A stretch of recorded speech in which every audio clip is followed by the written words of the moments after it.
come to Dedham to do some urban sketching, and I brought a friend with me because she wants to have a go too. And the plan was to sit by the tea room and sketch that, but... So I think that guy has made our decision for us. I don't know if you can hear that in the background, but it's not ideal for video.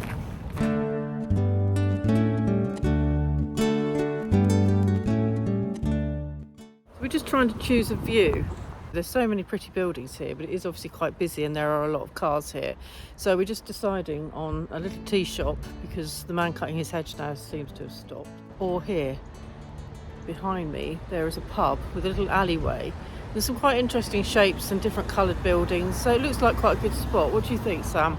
Yeah, I think we might try and start here, and fingers crossed it won't rain. And we might have time to do both. And we might have time to do both. It'd be good if we do, but we can start here and see how we go. Let's see how we get on.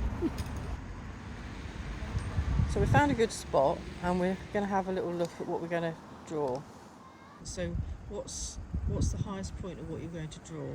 The highest point for me will be just an inch or two above where that, what do you call that, drain pipe on the side of this building here that goes by the red door. I'll allow the building itself to go over the top of the page. My focal point I actually want to be the view that's through there to draw the eye underneath this sort of arch, which will be around about here. Right, so you're going to go across the page? Yeah, so I'll get actually all of that white building in that's next to this one. Right. Okay, so you've decided on your view that you're going to do. Yeah. So what's the biggest shape in the view that you're going to draw? Well, I've got where this front part of the building starts. I could actually put that in as an entire line down. Okay, down so the we'll strip. start with that. Yeah. So let me just get it in the right sort of position. Now I would be much more confident about that, because if you're going to do it wispy like that, you're probably better off starting with a pencil. So just go for it, be confident, don't forget it's a sketch. Yeah. And it can look, you know, lines don't have to be in the right place. Yeah.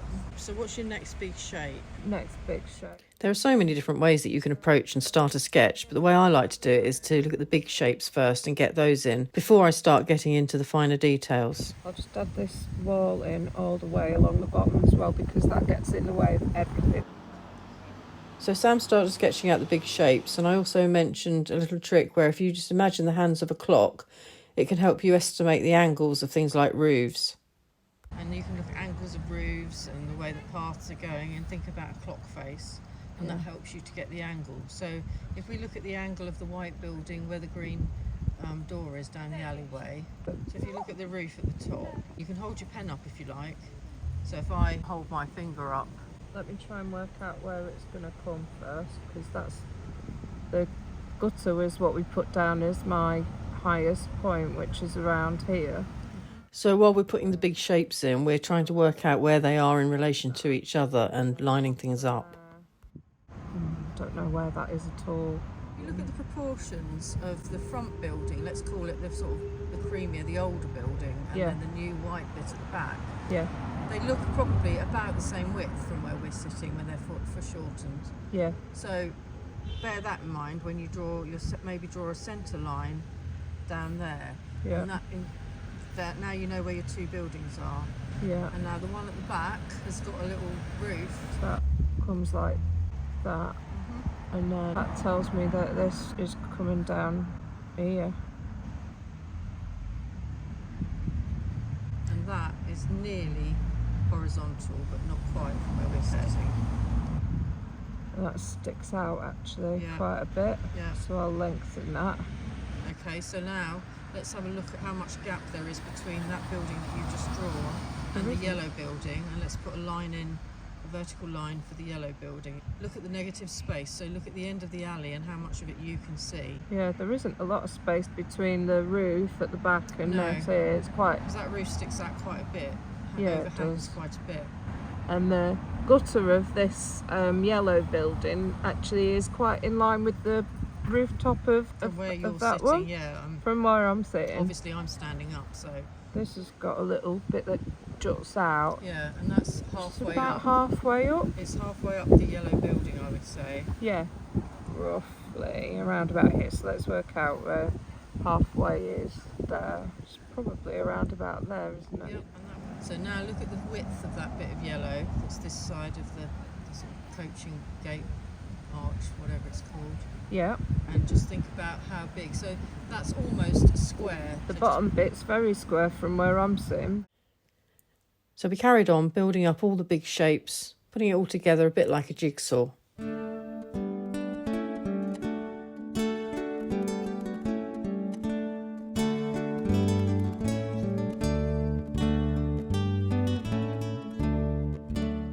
Now what I would do next is put your windows in, just the outsides of them. Yeah. When we do windows, we're not going for exact details, but we will be putting in more than one line so that they don't look like children's drawings with just a box with a cross inside. But have a look at the negative space. If you look back at the wall and look at where there isn't window, think about that as much as you think about the window. So the window's probably smaller than you think it is. Windows always seem to me a bit smaller than I think they are. So it's really important to look at this bit here and think there's quite a lot of yellow wall there. Yeah. If you draw the window the size you think it is, 9 times out of 10 for me, it's too big. Once all the big shapes were blocked out, Sam started filling in the details.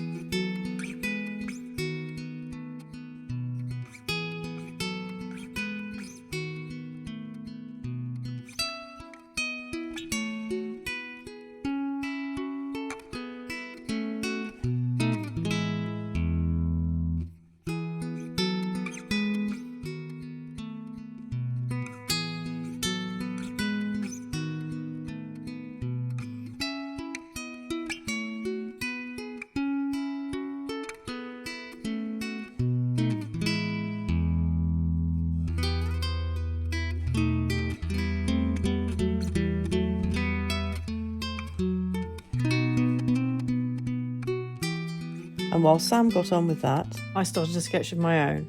Now sometimes I go straight in with pen, sometimes I start with a watercolour pencil. Sam's gone straight in with pen. I'm going to do the same, and I'm going to use my Fude Pen, which I've actually remembered to fill up today.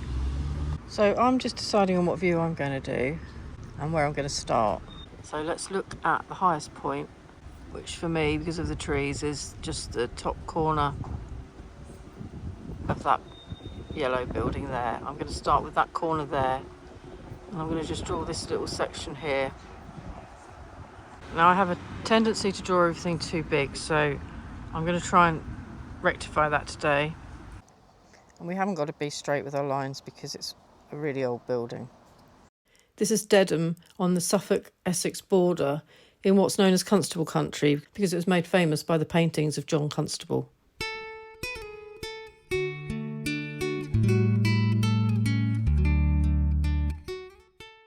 Now the cut-off for me is about down here.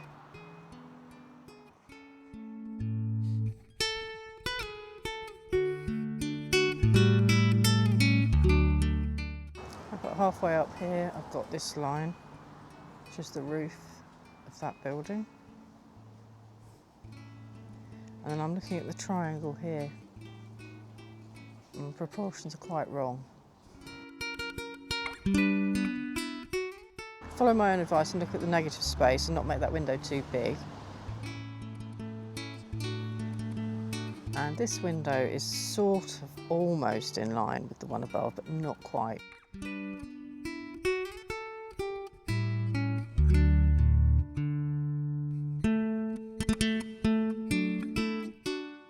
Can't see much of that door because there is a highways maintenance sign jammed against it for some reason. And then behind I can actually see, the pub garden, but I'm going to make that really wishy-washy because the thing that I often do is give too much prominence to things that are in the background, and you don't get any sense of depth. So I'm going to just put very, very light lines in there. There's some cars here and stuff, but I'm not really bothered. There's an umbrella and there's a tree. So let's just get the tree and not worry about too much else. And I'll try to remember to paint that lighter when I get to the painting level. Now I'd just like to darken in things like recesses of doorways and things.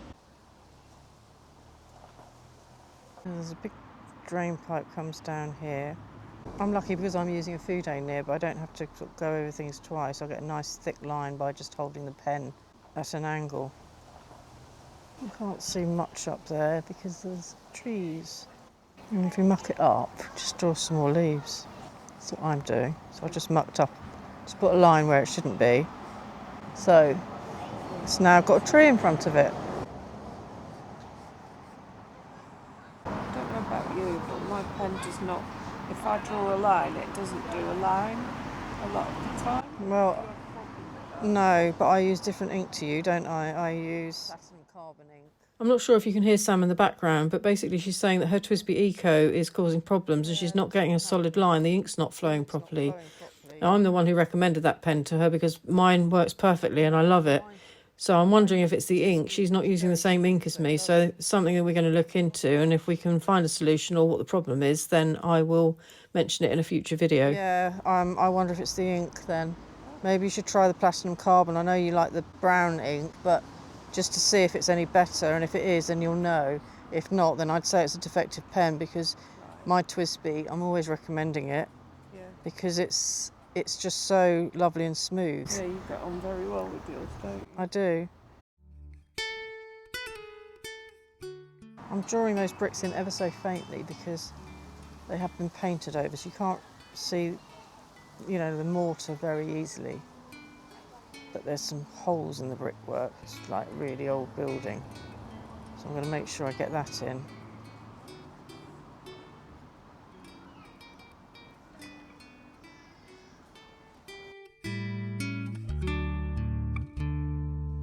So we're running out of time a little bit because of the car. So I'm going to speed mine up a little bit.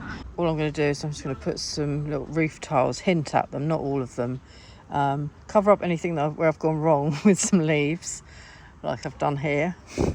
And just put in a few bricks here so we can see what is this thing in the way. I had to put it in because it is right in front of me, and it kind of frames it and leads the eye a little bit. I was thinking about going over and doing, because I quite like that old red window there, but I don't think we've got time, so I'm probably going to have to leave it at this.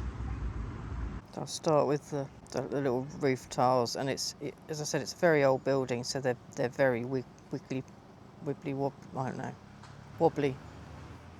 And adding things like some tiles just breaks up the colour a little bit. When you go to paint, it stops there just being big, boring expanses of colour like brown there. Well, exactly as I just mentioned to Sam, I'm just going to do the same here with my window and just put some shadows.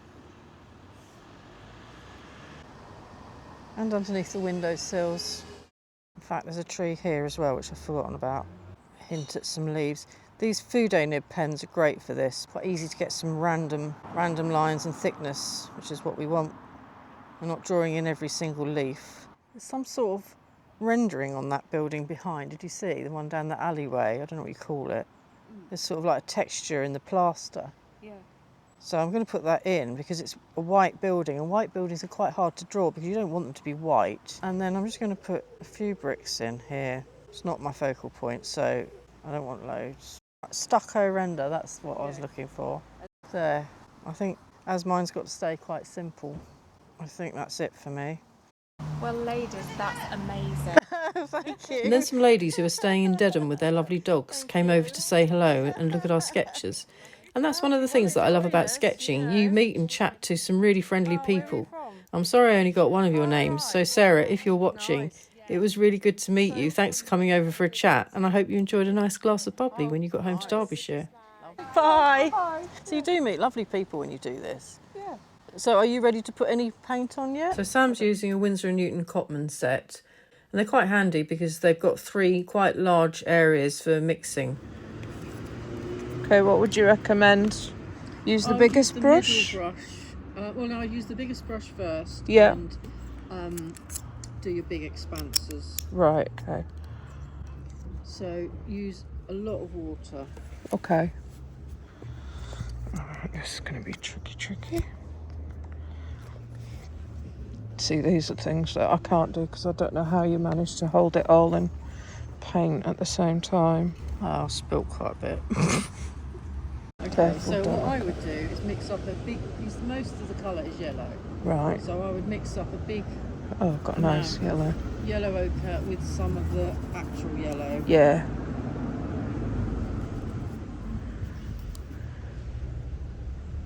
And don't worry about going up to the edges. Yeah. Or going over the edges. Just Okay. It's not paint by numbers. It's just very loose urban sketching. So just keep it nice and loose.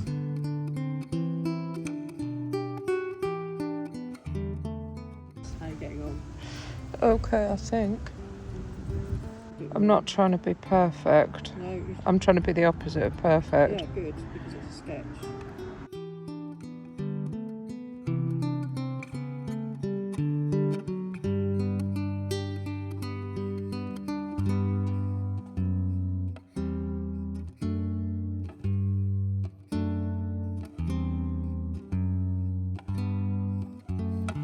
And while Sam was painting her sketch, I started painting mine. So I'm going to use my Winsor & Newton pocket field box and my Skoda travel brush size 12. They're good because they're big enough to get a nice wash on, but you can still get detail in because it goes to quite a nice fine point. So I'm going to give it a quick spray. Sprayed more of my legs than I did the paint, I think. I've got this really nice yellow that I used for a Porsche last week. I'm just going to water that down quite a lot and just very loosely put it on.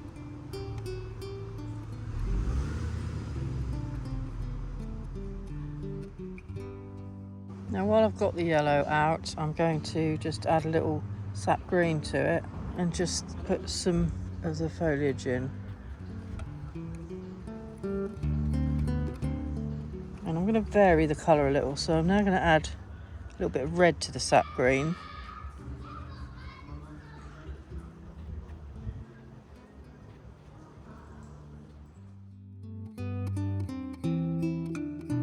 Now that's quite a tricky colour, that building on the right with the red door and the red window frame, because it's just a murky grey, grotty. I don't mean grotty, sorry, whoever owns the building, but it's a bit grotty. Oops. You can tell I am really rushing here, so I'm going to slow down a bit or not do it.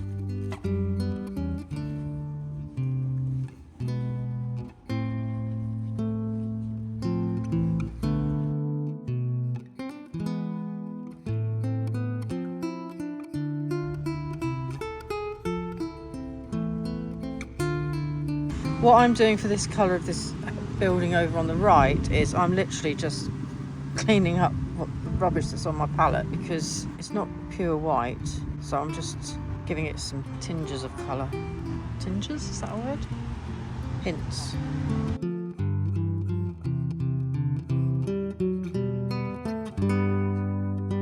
That's most of it done of mine.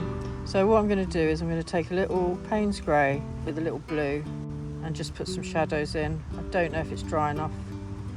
We'll find out in a minute. So of course the darkest bit really is here in that archway where there's no light. There's a bit of a shadow down here. If you are enjoying the content, please do give me a thumbs up and consider subscribing. It's completely free, but it really helps the channel.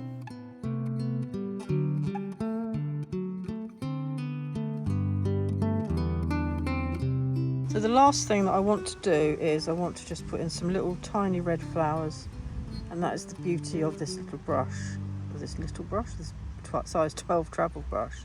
Look, it goes to a lovely point, so I can still get those little flowers in. And that I'm calling finished. So the paint only took about 5 minutes. And on the way home we spotted another group of artists. It's obviously a very popular spot to paint. I bet they were pleased that the hedge trimmer man had gone. So unfortunately we did run out of time, so Sam finished hers at home.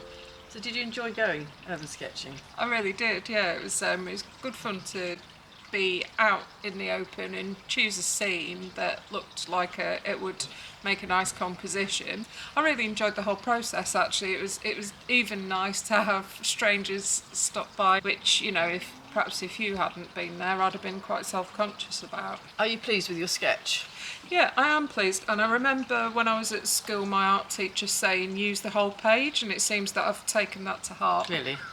And is there anything you'd do differently if you did it again? I might actually dare to go a little stronger with the paints next time. I've mixed with a lot of water to keep them quite subdued, but I might be brave next time and go a little bit darker and deeper with some of the colours. And in terms of things like the angle of that roof, for example, I think I gave you the clock face trick that I use. Did that help?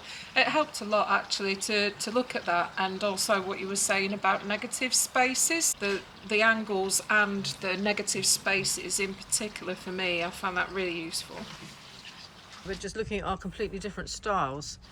I love the shade that you've got here. I think that works incredibly well in that area. You've created a lovely opening. I've obviously done a lot less detail through there, and I couldn't see a lot down there, so I just did something sort of very vague. It was very dark in here. I think when you were painting yours, I mentioned that perhaps that could do with being a bit darker, but your paint was still wet, so obviously it is quite hard to darken up shadows when the paint's still wet. It disappears a little bit, doesn't it? It just, yeah.